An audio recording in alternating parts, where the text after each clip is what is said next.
இந்த வீடியோ முடியும் போது இந்த வீடியோவில் நான் கரெக்டாக பேசியிருக்கேனா தப்பாக பேசியிருக்கேனா அப்படிங்கிறத கமெண்ட்ஸை சொல்லுங்கள். ஏன்னா என் மனசில் பட்டதை நான் ஓப்பனாக பேசுகிறேன்.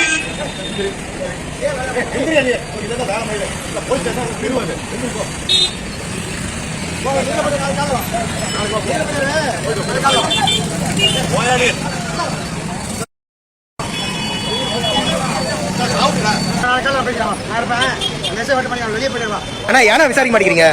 ஏன் விசாரிக்க மாட்டேங்கிறீங்க?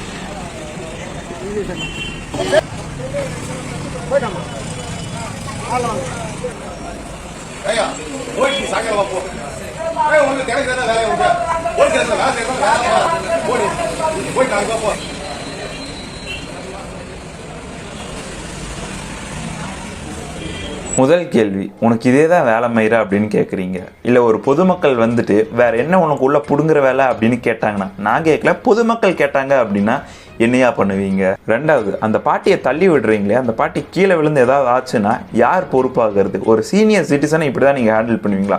உங்கள் அம்மா ஒரு இடத்துக்கு வர்றாங்க, அவங்கள இப்படி ஒருத்தங்க தள்ளி விடுறாங்க அப்படின்னா உங்களுக்கு எவ்வளோ கஷ்டமாக இருக்கும்? மூணாவது, நீ வேணா வந்து விசாரி அப்படிங்கிறீங்க. நான் வந்து விசாரிக்கிறதுக்கு நீங்கள் விடுவீங்களா? நான் ஏன் விசாரிக்கணும்? நான் வந்து விசாரிக்கிறதுக்கு நீங்கள் ஏன் காக்கி ட்ரெஸ் போட்டு மாசமான சம்பளம் வாங்கிட்டு அங்கே உட்காந்துட்டு இருக்கீங்க? எனக்கு புரியல. நாளைக்கு இந்த பாட்டி வந்துட்டு நீதிமன்றத்தை அணுகுறாங்கன்னு வச்சுக்கோங்க, ஒரு வேலை அங்கே ஹானரபிள் ஜட்ஜ் முன்னாடி நீங்கள் போய் நின்று கேட்பீங்களா, உனக்கு டெய்லியும் இதே வேலை மயிரா போச்சு அப்படின்னு சொல்லிட்டு?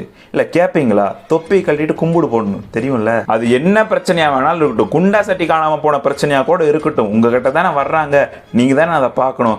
அப்படி வர்றவங்க கிட்ட this is the way how you handle the citizen. பொறுக்கிக்கும் பொதுமக்களுக்குமே உங்களுக்கு எப்படி வித்தியாசம் தெரியாமல் போகுதுன்னு எனக்கு தெரியலிங்க ஐயா. உண்மையாகவே இதை பற்றி நீங்கள் என்ன நினைக்கிறீங்க அப்படிங்கிறத கமெண்ட் பாக்ஸில் சொல்லுங்கள்.